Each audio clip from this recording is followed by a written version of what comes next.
কঠোর অধ্যবসায় আর অদম্য জেদ, এই দুটো থাকলে কোনো বাধাই আর বাধা হয়ে দাঁড়ায় না। এই আপ্তবাক্যকে ফের বাস্তবে করে দেখালেন ভারতের প্রত্যন্ত এলাকার যুবক মহিপাল সেজু। সম্প্রতি জাপানের একটি আইটি ফার্মে 1 কোটির চাকরি পেয়েছেন তিনি। ভারত পাকিস্তান সীমান্তবর্তী প্রত্যন্ত বারামের এলাকার বাসিন্দা মহিপাল সেজু জাপানের টোকিওর মেকানিকা কর্পোরেশন সংস্থায় আইটি কনসালটেন্ট হিসেবে চাকরি পেয়েছেন তিনি।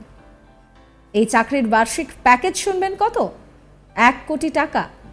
তবে বার্মেরের মহিপালের শিক্ষা শুরু হলেও পরবর্তীকালে দিল্লি আইআইটি থেকে বিটেক ডিগ্রি করেন তিনি।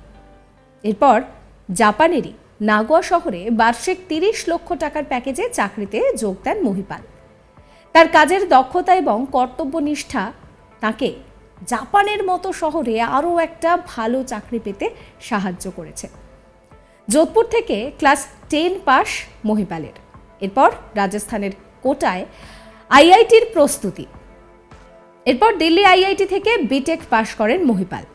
আর তারপর তাকে আর পিছনে ফিরে তাকাতে হয়নি। জাপানের নয়গা সিটিতে বার্ষিক 30 লক্ষ টাকা মাইনের চাকরিতে তিনি যোগ দেন। সেখানে বেশ কিছুদিন কাজ করার পর জাপানের টোকিও শহরে মেকানিকা কর্পোরেশনের সংস্থায় আইটি কনসালটেন্ট হিসেবে চাকরি পেয়েছেন মহিপাল। তার মাইনে এখন বার্ষিক 1 কোটি টাকা। মহিপালের বাবা তিনি বন বিভাগের কর্মী ছিলেন, বর্তমানে অবসর নিয়েছেন। মা ছাড়াও বাড়িতে রয়েছে আরও 3 ভাই। মহিপালই ভাইদের মধ্যে সব থেকে ছোট। দেশের প্রত্যন্ত এলাকার বাসিন্দা হয়েও মহিপালের এই সাফল্য আজ উৎসাহ যোগাচ্ছে দেশের অন্য প্রান্তের এলাকার মানুষকেও। মহিপাল কি বলছেন শোনাবো।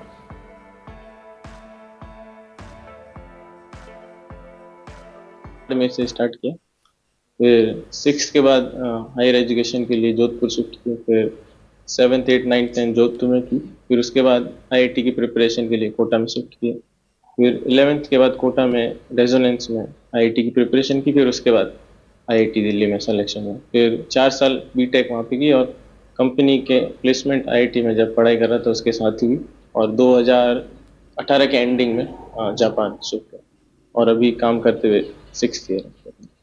वहाँ का एक तो वर्किंग कल्चर बहुत अलग है और दूसरा इंटरव्यू के वक्त उन्होंने काफ़ी सवाल पूछे जो कि टेक्निकल बैकग्राउंड से रिलेटेड थे, पर्सनैलिटी से रिलेटेड थे।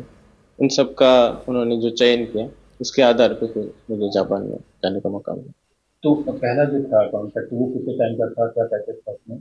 पहला 3 साल का कॉन्ट्रैक्ट था, उस वक्त 30 लाख की सैलरी थी और 3 साल का कॉन्ट्रैक्ट एंड होने के बाद कंटिन्यू करने का उन्होंने चांस दिया था, पर मैंने जॉब स्विच करके दूसरी कंपनी में भी चेंज कर।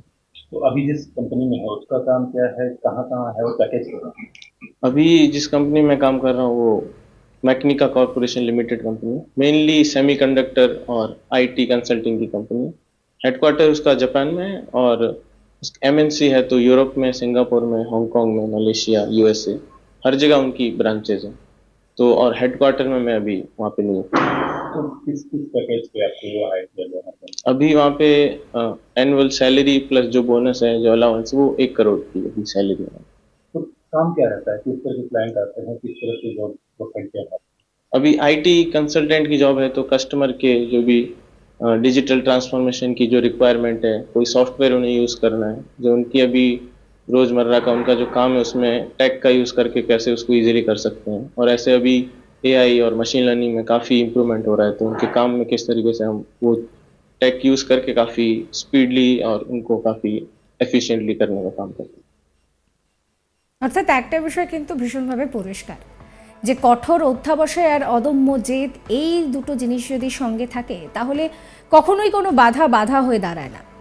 অনেক সময় এরকম সিচুয়েশন আমাদের সামনে আসে যখন আমরা ধরে নিই যে না, আর হয়তো আমাদের দ্বারা হবে না, আর পারবো না, কিন্তু মনে যদি কিছু করার সেই অদম্য ইচ্ছে শক্তি, অদম্য জেদটা থাকে তাহলে সমস্ত বাধাকেই হয়তো অতিক্রম করা সম্ভব হয়। তাতে হয়তো একটু সময় লাগে, ঠিক কথা, কিন্তু সেই সময়টাকে ধরে রাখতে হবে, সেই সময়টাতে আশাহত হলে চলবে না। আর এই পুরো বিষয়টাকেই ফের একবার বাস্তবায়িত করে দেখালেন ভারতের প্রত্যন্ত এলাকার যুবক মহিপাল সেজু। সম্প্রতি জাপানের একটি আইটি ফার্মে 1 কোটির চাকরি পেয়েছেন তিনি। ভারত পাকিস্তান সীমান্তবর্তী প্রত্যন্ত বার্মেরের বাসিন্দা মহিপাল। জাপানের টোকিওতে সে এখন 1 কোটি টাকার স্যালারিতে চাকরি পেয়েছে। এই ভিডিও আপনাদের কেমন লাগলো অবশ্যই কমেন্ট করে জানাবেন। ভালো লাগলে লাইক করবেন, শেয়ার করবেন, সাবস্ক্রাইব করবেন আজ তাক বাংলার ইউটিউব চ্যানেলকে। এবং এখন আমরা হোয়াটসঅ্যাপেও রয়েছি, তাই ফলো করবেন আজ তাক বাংলার হোয়াটসঅ্যাপ চ্যানেলও।